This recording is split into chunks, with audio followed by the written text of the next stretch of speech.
Right now, just by watching this, there's a good chance you're going to yawn. In fact, simply reading the word yawn or seeing me say it is often enough to trigger one. You might be feeling the urge already. And here's the strange thing, you're not tired. You don't need to yawn. So why is your body about to do it anyway? Just because the idea was put in your head? Yawning is something every single person does. Something you've done since before you were even born. And yet science still can't fully explain why. But what researchers have uncovered is far weirder than "you're sleepy." Because a yawn isn't really about being tired at all.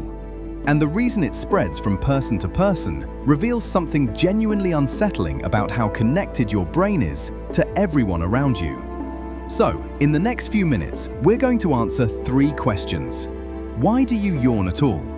Why doesn't the obvious explanation actually work? And the big one, why is it contagious?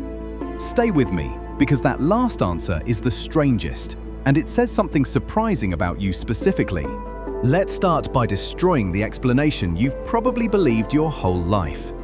Almost everyone thinks yawning means your body is low on oxygen, that a big yawn floods your blood with fresh air and wakes you up. It's a clean, satisfying story.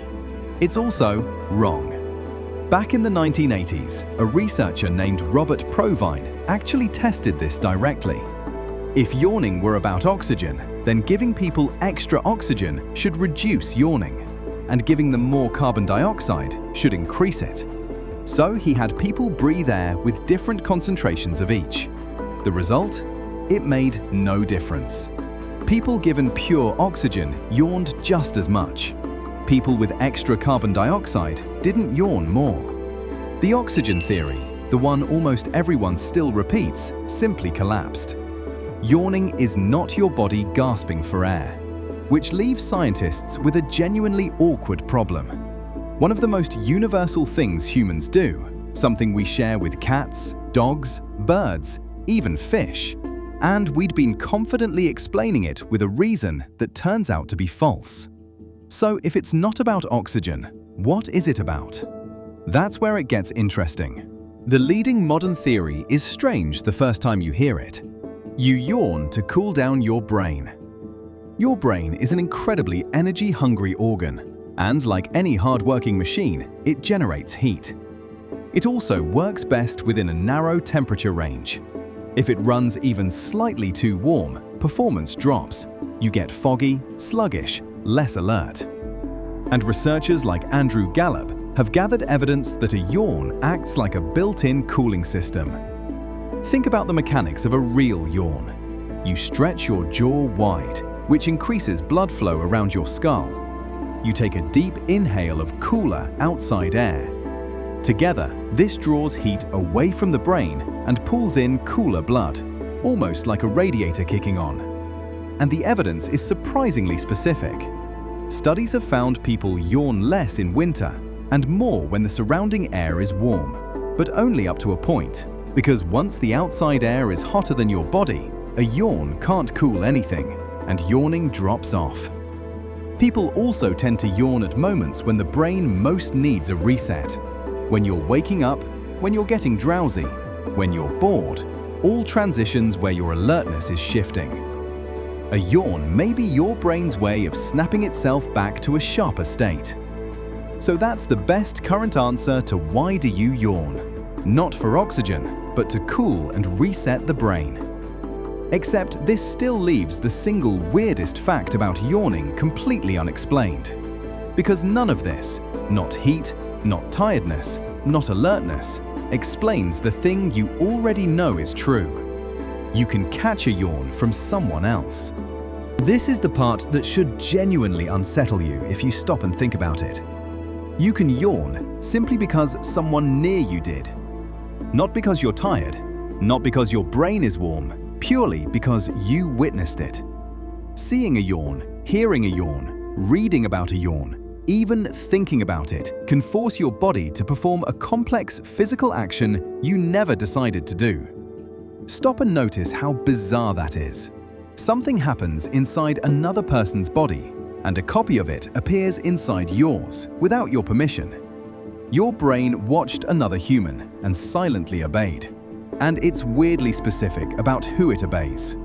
Contagious yawning gets stronger the closer you are to the person. Studies have found you're most likely to catch a yawn from a family member, a little less from a friend, less again from an acquaintance, and least of all from a complete stranger. The contagion follows the map of your relationships. The people you're emotionally closest to can pull a yawn out of you the easiest.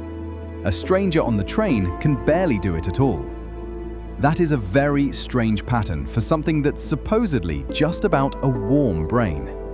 Why would catching a yawn depend on how much you love someone? To answer that, researchers had to look at what's actually firing in your brain the moment you catch one. And what they found points to something that sits at the very core of being human. When scientists put people in brain scanners and showed them others yawning, the regions that lit up weren't about breathing or temperature. They were the areas tied to empathy and social connection, the same circuits that let you feel what another person is feeling. This points to one of the leading explanations. Contagious yawning is a byproduct of empathy.